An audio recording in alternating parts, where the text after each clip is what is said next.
2021 has been the year of the COVID variant, a year that has seen the Delta variant heap misery on millions. And it's ending with a new variant, Omicron, that is by all accounts much milder but far more contagious. As Omicron now spreads across the country with rapidity, we are back with a year-end final Doctors Roundtable of 2021 to take all your questions to our expert panel of doctors.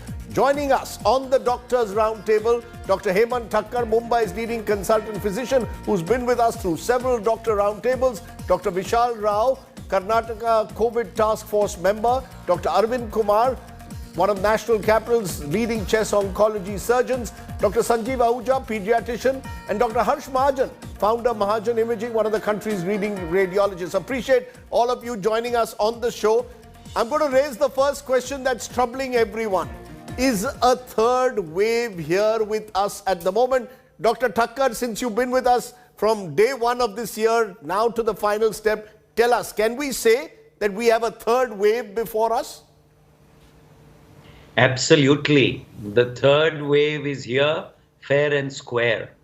Even today, we have seen the press acknowledging that we are seeing genome sequencing reporting Omicron, even in people who have not traveled.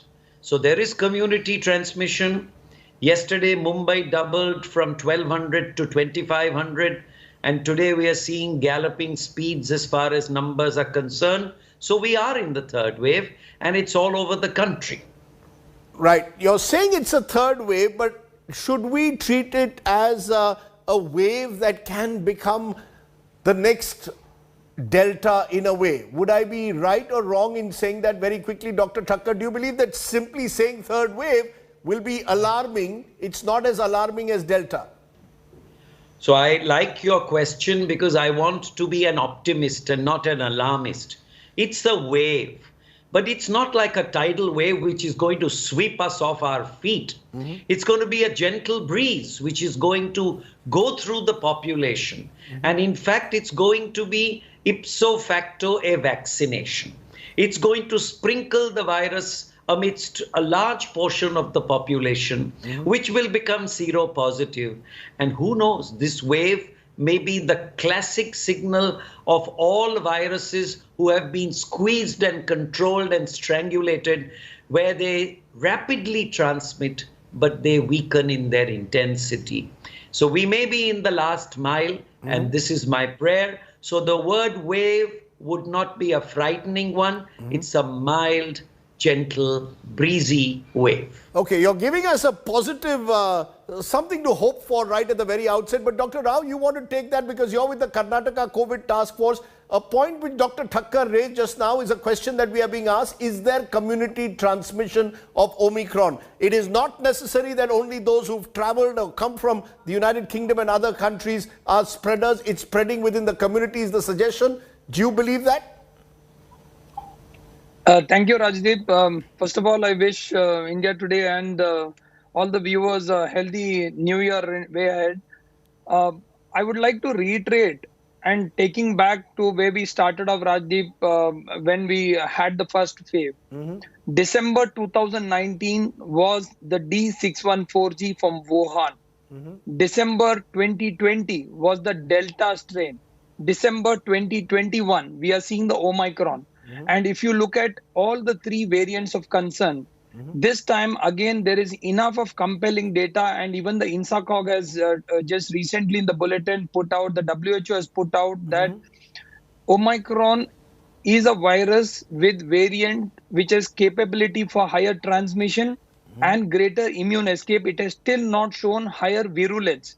So while we need not panic, but we need to be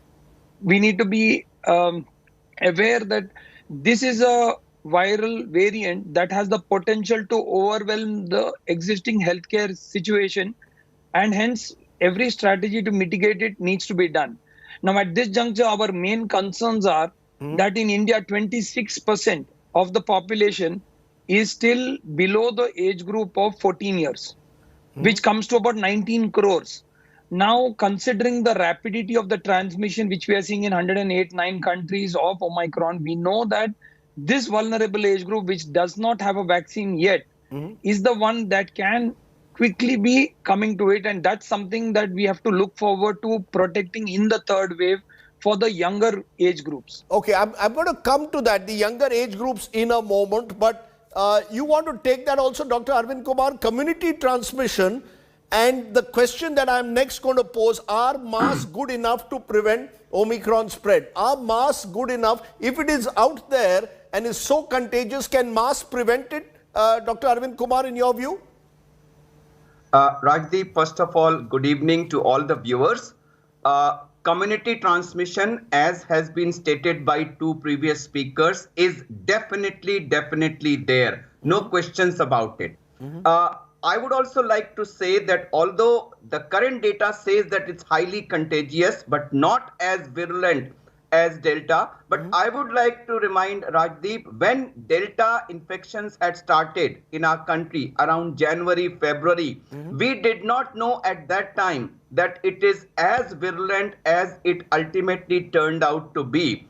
And other thing is, there is always Delta here in the community. There is Omicron also coming, and there are always possibilities of some kind of further mutation occurring with God knows what possibilities. So therefore, while reiterating that there is no need for panic, and panic never helps, but I would say that there is need for being very cautious. As a surgeon, I always say overreaction is better than underreaction, and I would not like to be complacent by thinking that it's going to be a cool breeze which will just pass across the country. I would be more fearful than that. Coming to mask, I would say that N95 mask is currently our best protection against from acquiring this infection. But mask alone is not enough.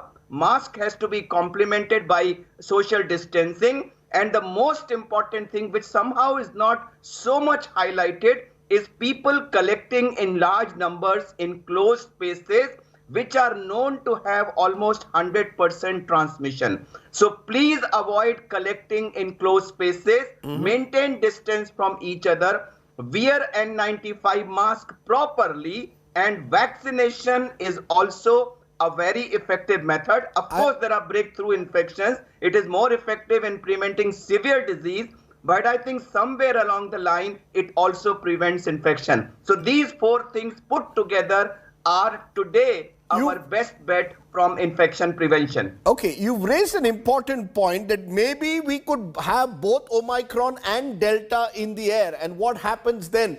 Dr. Mahajan, does an RT-PCR test, and you do thousands, I know, through your imaging center, reveal the Omicron infection? If I test COVID positive tomorrow, do I know for sure that it's Omicron, or could I be also a victim of Delta? Thank you, Rajdeep. That's a very important question you asked. What I want to say is that both Delta as well as Omicron come out positive on the RT-PCR test that we are routinely doing every day. However, to differentiate one from the other, one requires a specific test and a specific kit on RT-PCR, which also looks for the S gene.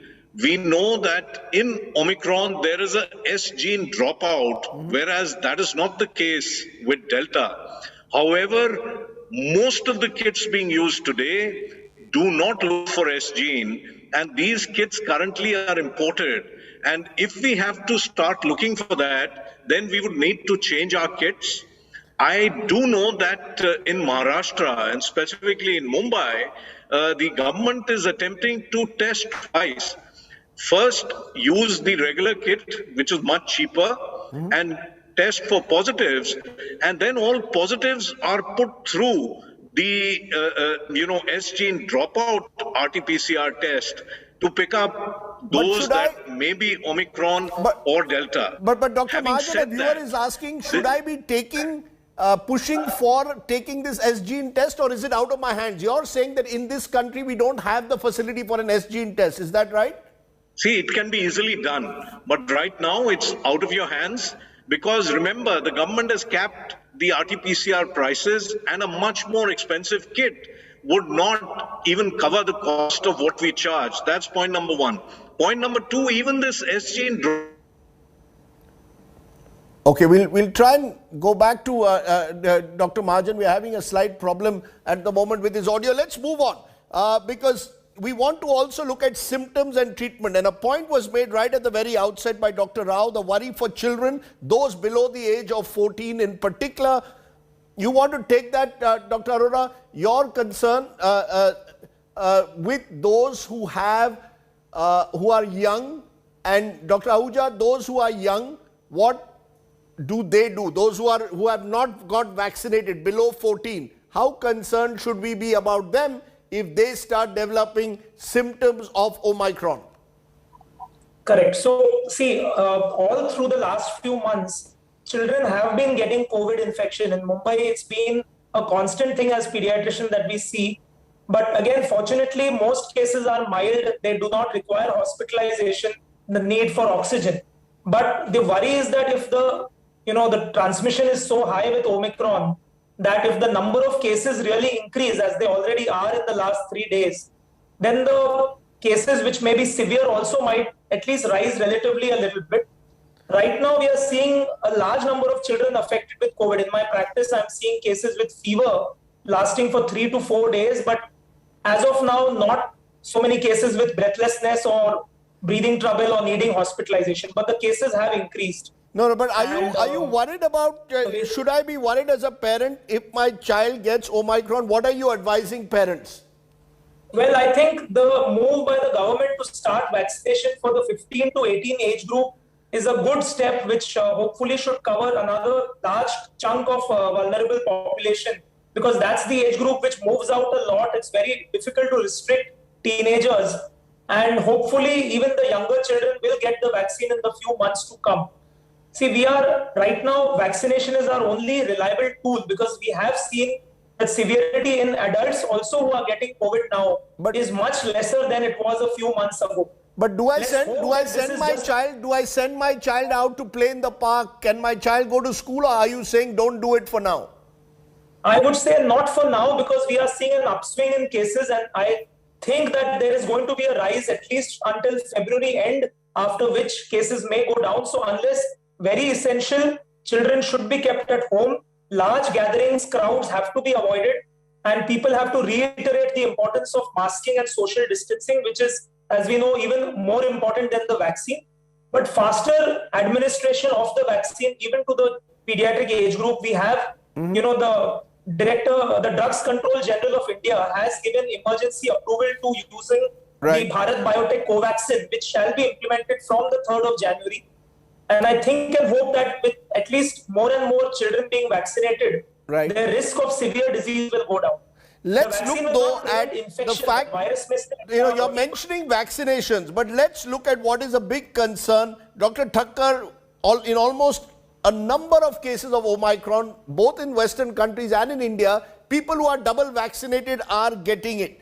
So the question arises, is Omicron the kind of virus that is escaping vaccinations, and therefore that should be of concern? Or can we say with confidence that if you are vaccinated, you will not be hospitalized? If I get Omicron and I've been double vaccinated, chances of my being hospitalized is virtually zero?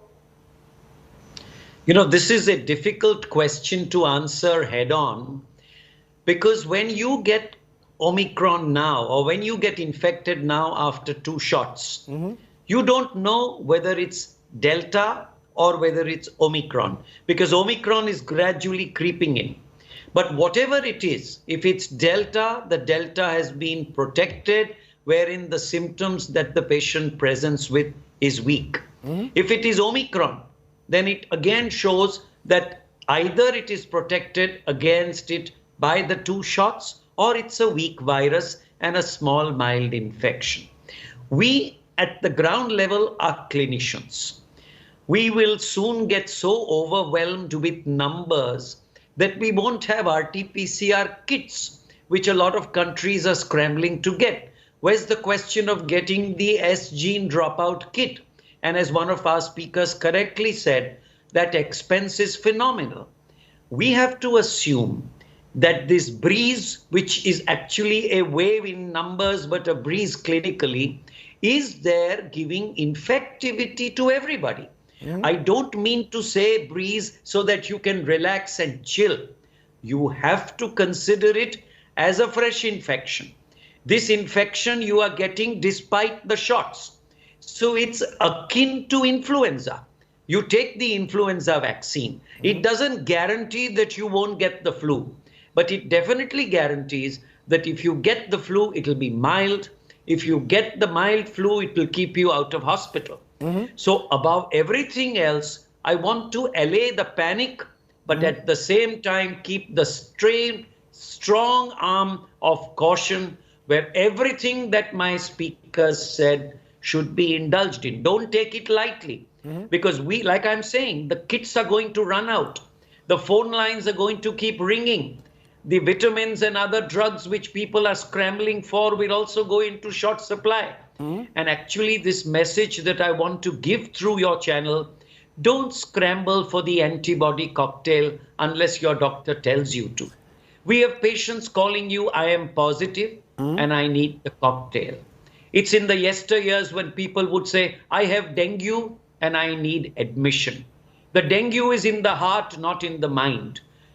Similarly, the cocktail is in the heart. So let's take it slowly, one thing at a time. Can I therefore give a follow-up to you, Dr. Thakkar, and then move on? When are drugs like antibody cocktails or molnupiravir, or indeed these the pills that are being suggested could be used soon, when are they prescribed? Are you saying doctors should avoid prescribing them? We know what happened with Delta. Steroids were prescribed in remdesivir, and that in itself had a backlash with a few patients. Are you saying you don't need to go in for antibody cocktails, molnupiravir, stick with a Dolo 365 or regular influenza treatment, or for a cough at the moment with Omicron? There is a specific indication for the cocktail. Monoclonal antibodies are given to specific groups of people. There are certain criteria and guidelines that have been laid out. Just because you have the fear in the heart and money in your pocket, I don't want you to scramble, and I would be very apprehensive of giving cocktails to those people who don't even peripherally fit into those guidelines. Coming to molnupiravir, which will soon be and is just about available, the doctor has to weigh the pros and cons. Look at the comorbidities. Look what else the patient is suffering from. It's not a small dose. It's 800 milligrams twice a day for 5 days. And each pill is 200 milligrams. So 4 tablets twice a day for 5 days. They are effective. They have a place, but they cannot be taken over the counter. They have to be prescribed by your physician and doctor, in which case they are extremely effective. Another reason not to panic. Very quickly again then, Dr. Thakkar, is the treatment protocol the same for Omicron as Delta?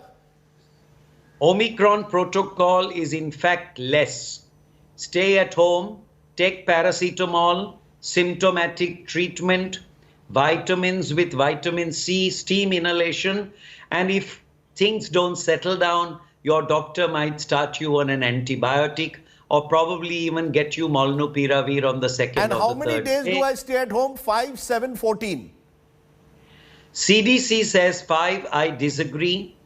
WHO says 14. I would like to call it 12 to begin with a hope that we will start climbing down the 12 ladder and probably get stuck between 8 and 10. But that's for the authorities, the government and the others to decide. Okay, we briefly discussed vaccination. Why don't you take that, Dr. Rao? Should all above 60 take boosted shots? They'll all have access to it post January 10th. Are you advising people take your boosted shots, whether I have comorbidity or not? Should all above 60 take booster shots, or should anyone with comorbidities, if I'm a diabetic, for example, take a booster shot?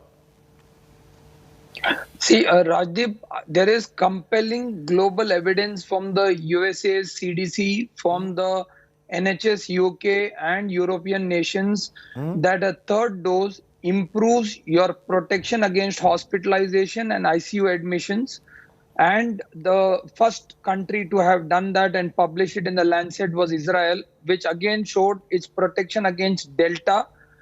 There is enough of evidence coming out in our reputed journals like New England Journal of Medicine, Lancet, Cell, others talking about the third dose giving protection from hospitalization and ICU against Omicron also.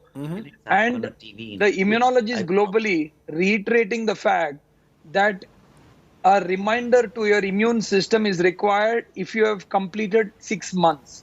So there are people telling, like in some guidelines, on 3 months, but at least if you have completed post 6 months of your last second dose. Because in India, the rule has in India, they are suggesting 9 months. However, Rajni Rao is asking me, recovered from Delta, double vaxxed by July 21st, diabetic but not 60 plus. Should I be eligible for a booster? Do I really need it? So currently, the evidence from what global guidelines are showing is saying that this is the kind of people who would be eligible for a third dose, considering that we are around the corner with the Omicron wave. Right. So I would, but the current guidelines do not recommend this for this age group. We'll have to wait until the government opens up this particular category for these people. Right now, frontline workers and people with 60 plus comorbidities are the ones at the priority list, because I think the government also is very critically looking at balancing completion of second doses and then moving towards the precautionary third dose. So we cannot be in a scenario of 3 for me, none for you. Let me therefore ask you one more, press you on that. Should we be taking a different vaccine as booster if the government allows it? At the moment, no clarity on it. Should we be looking at Covovax or Corbevax? Or if I have taken Covishield, do I take my booster as Covishield, Dr. Rao, quickly? So this is a very relevant and an interesting question. We call this heterologous vaccination regimen. Heterologous because homologous means you take the same brand.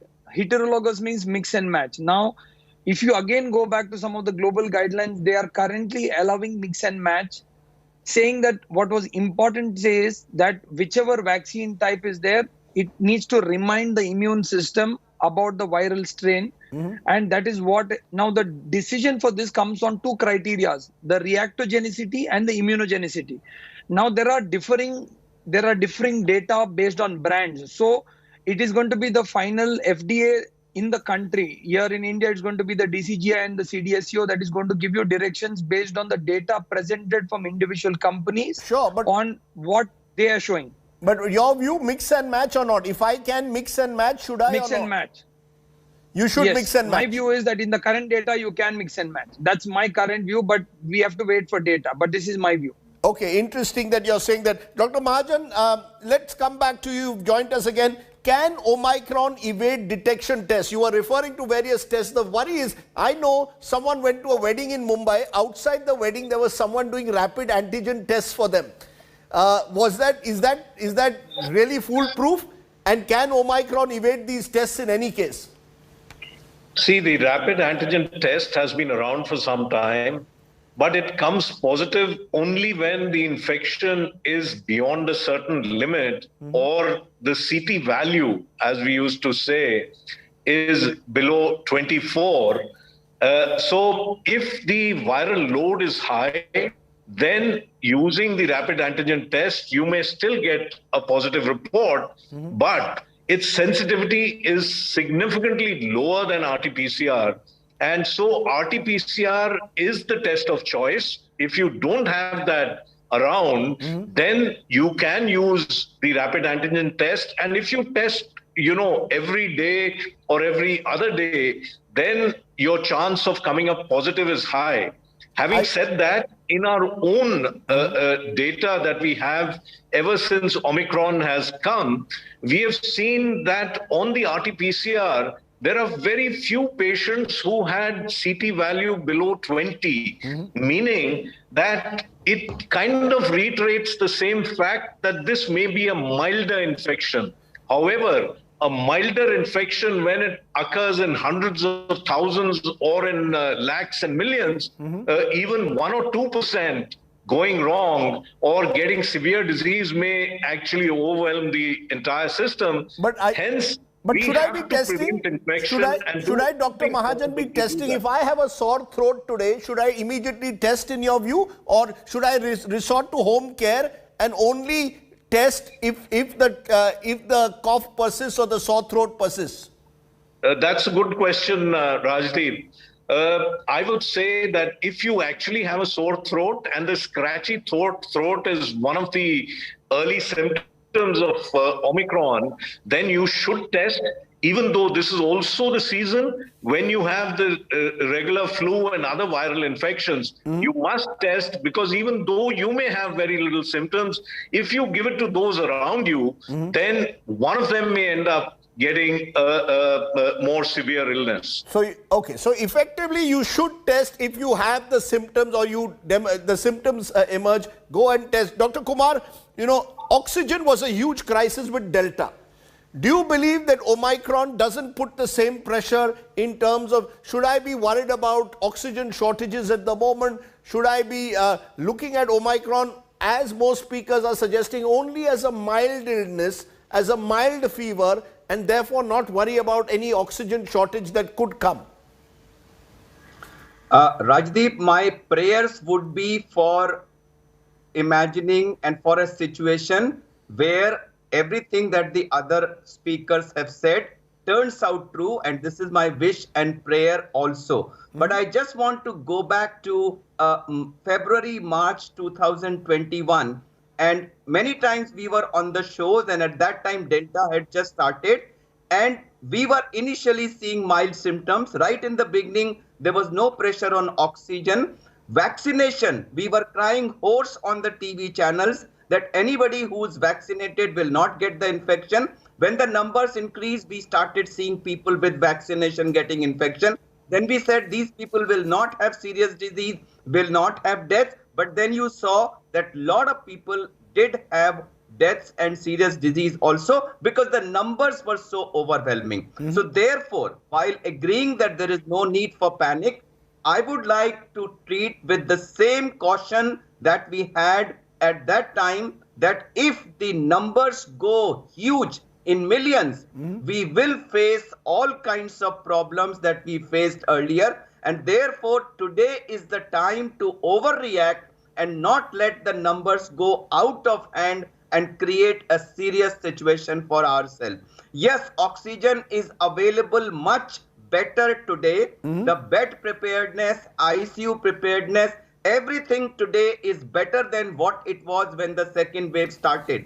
But God forbid, if the numbers go beyond the second wave numbers, then even this preparedness may go haywire. And mind you, WHO has predicted that this is going to be tsunami. I'm not believing everything that everybody is saying, but I'm again and again saying this is the time where an overcautious approach to prevention of infection will be a very, very rich dividend paying action. Dr. Kumar, linked to that, a question is being posed. Are Omicron infections more asymptomatic than Delta?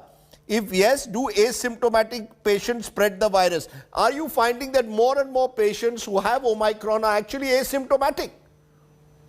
See, Rajdeep, it's too early to say that, because you will only be able to say if you are testing some asymptomatic people are detecting infection, or you were testing for some specific antibodies. Otherwise, if I get an asymptomatic infection today and tomorrow if somebody was to ask me, but did this person have? There is no way of answering that today.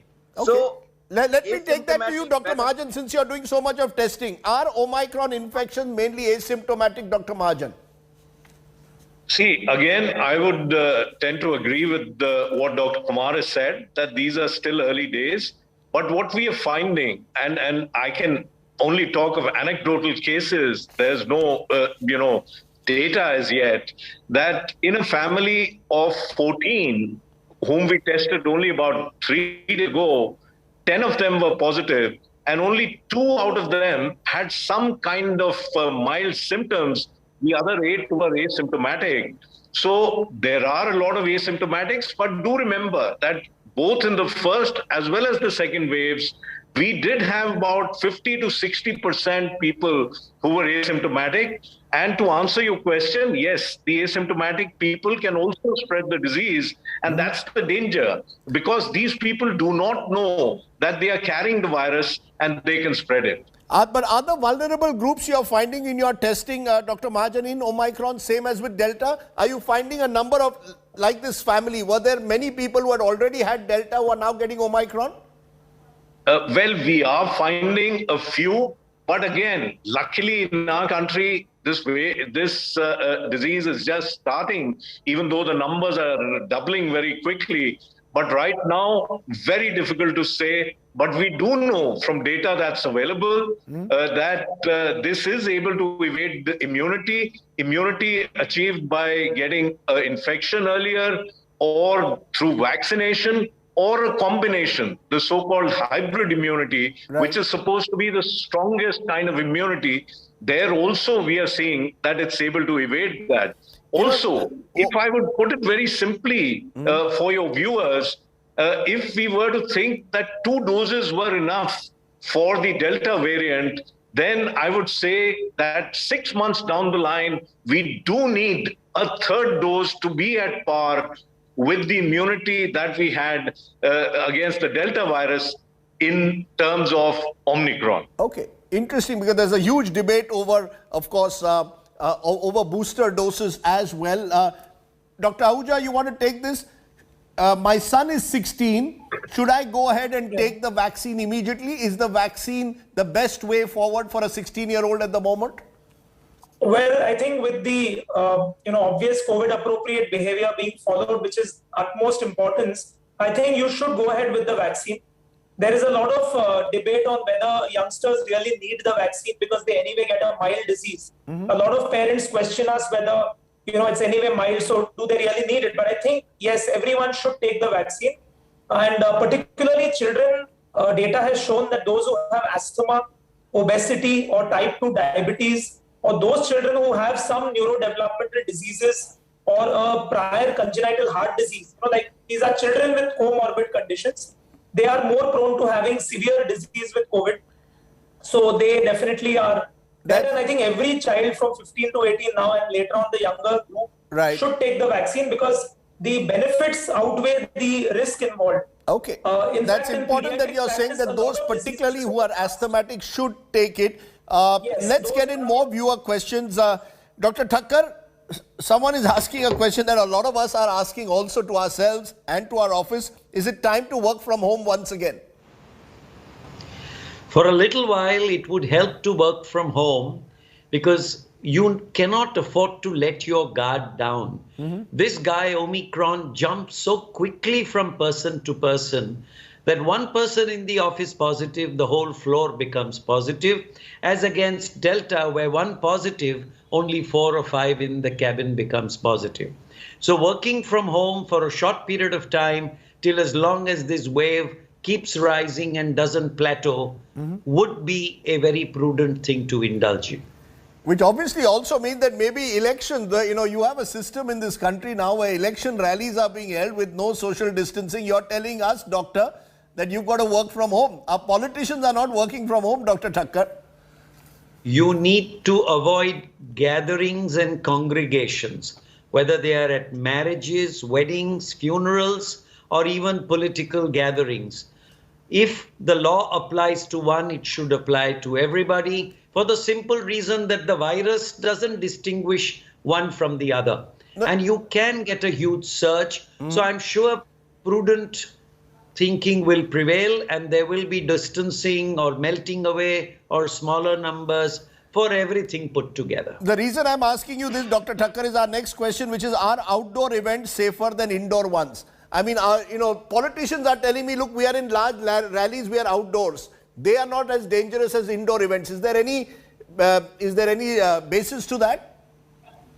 Obviously, if you're outdoors in a large surface area with adequate distancing and there's good breeze, the chances of the virus hitting you and moving from one to the other is much less as against to an enclosed room where 5 or 7 people are in a 10 by 10 room and they're breathing the same air with less ventilation. So open air is definitely less. I think the government has already restricted the number to either 50% its capacity or even 25% its capacity. And I know the Maharashtra government is looking very seriously at imposing newer norms depending on the numbers. So even if I'm having my children's wedding in this month of January, preferably outdoor, not indoor, am I correct? I think so. That's better if you want to have 40, 50 people. Okay, interesting question, Dr. Kumar. Could Omicron also lead to long COVID? During Delta, we discussed about the impact that Delta was having on people a couple of months after they'd recovered as well. Could it lead to long COVID? Is that a concern, Dr. Kumar? Well, Rajdeep, if the question is, could it be? The answer is, it might be. But as I said, it's early days. We are in the very beginning phase. You know, Rajdeep, when this second wave started, when Delta came, at that time, in the initial few months, nobody talked about long COVID. At that time, we were only talking about COVID and its problems. But it's only when the numbers increased and a few months passed by that this entity, long COVID, started being recognized. And we also recognized later that it need not have been always a moderate or severe infection. Even mild infections sometimes lend to long COVID kind of symptom. Right. So same way, whether Omicron will lead to long COVID or not, I think we need to wait for few more weeks before we can answer that categorically. Vijay Kumar is asking a question, Dr. Rao. My friend is in the US, has taken 2 doses of Covaxin before he went. Should he now take Pfizer or other booster doses available there? So currently the US CDC recommendation shows that they are allowed for the 3rd dose and they are allowed for mix and match. So now there are clear guidelines that they have laid out. So it is not, I think they are allowing choices there. So what I would suggest is, I think the healthcare centers there would guide him appropriately based on his necessary proof of certifications that he shows to do what is the next step for the booster. Can I though ask in the Indian context, I think I asked you this earlier as well, but I want to categorize some kind of answer because a number of people are saying, should we be taking Covovax as our booster in India, given the fact that I've taken 2 doses of Covishield and my options are limited in the Indian context? Is Covovax the booster dose that we should be looking at? See, currently, like I broadly said in the previous discussion also, heterologous vaccination data out there is emerging slowly, which means mix and match doses. Now, all of these are based on phase 2 trials that are being done between 2 or 3 companies showing comparative data, which is showing reactogenicity and immunogenicity for combinations are different. So which means if I use Covovax and Covaxin, it's going to be different. Covishield and Covaxin is going to be different. So each particular combination has to be backed up by some relevant data that should allow this thing to happen based on the proof that has to be presented to DCG. As of now, no such data has been presented and we don't know of any data in the public domain. So it is not advisable to do so at the current point. Dr. Mahajan, a question is being asked. I'm flying out to Goa where there is no night curfew. Should I cancel my trip, Dr. Mahajan, or should I simply take a test before I go and believe that I'm just as vulnerable in Goa as I am in Delhi or anywhere else? That's a very good question. I would say you are safest in your home. So if there is no pressing need, and if it's just for a holiday that you want to go for, probably it would be prudent right now to postpone the holiday. These are early days, as has been said, of the 3rd wave. You do not want to be caught in it, especially when you're away from home, even though it is believed that it would be milder, we don't know for sure. These are early days. And hence, I would say it is better if you don't go. But if you do decide to go, then you're being a party pooper, Dr. Mahajan. My friend is desperate to go to Goa and get away from the cold of Delhi. You're telling him, stay home, don't go to Goa this year. Is that what you're saying? I'm giving you an alternative, giving him an alternative choice as well, Rajdeep, that if you do decide to go, then you better be double masked throughout, at the airport, in the aircraft. Please don't have anything to eat or drink, especially in the aircraft, because this virus actually transmits very fast. Just 5 seconds of exposure. This is new data coming. 5 seconds of exposure and you may get it. So wear a N95 mask inside, wear a surgical mask on top, do not take them off. And if the government requirement is that you need a RT-PCR test to land in Goa, then you must get it done. And also, when you come back, you may have to quarantine yourself at home for some time so that you don't spread it into your office of friends. No, are you I don't saying want that to be a party pooper. Okay, interesting. So double masking and maybe quarantining when you come back from a trip outside, at least to get yourself checked. Dr. Kumar, you're also in support of double masking? Yes, definitely. We all know that it's highly infectious, and mask use is one of the most effective available methods. So N95 itself is good, but if you can complement it with a surgical mask on top of N95, it is still more important than the type of mask is how you wear. I see a lot of people putting the mask, but their nose is open. If your nose is open, then the mask is not providing you any protection. So a proper fitting N95 with surgical mask combination, or if you are using a cloth mask, then a cloth mask and a surgical mask combination is a good protection. Okay, I think I finally got it right. It's been taking me a while to get my mask right, but I've got the mask right. It has to be above your nose. Dr. Thakkar, you know, besides face mask and social distancing, any other precautions that you want to advise people as this New Year's weekend? I think if your dilemma is, should I go out? Should I travel? Should I party? The answer is no. One more year, New Year of no parties, no traveling, and you will beat it all. Because if WHO and the other magazines are right, probably Omicron will be the vaccination for everybody. I think I want to end on an optimistic note. It's the end of the year. A winner never quits and a quitter never wins. Indians and humankind have always won, and we have done well for the first 2 waves. Our numbers are good. In Omicron, you cannot reduce numbers. You will have a surge. America is having, France is having, South Africa had. Keep your guard. Don't drop any of your restrictions, but have faith and let the hope in your heart take you into the new year, that probably by middle of February, this should, could, and must peter out. You're giving us some hope. By middle of February, this should, could, and is likely to peter out. Are you telling me, therefore, and I just want clarity on this, because New Year celebrations, even a small group of 5 or 6 at home who have tested themselves and just want to celebrate in some form, avoidable? Are you telling me even that is avoidable this time?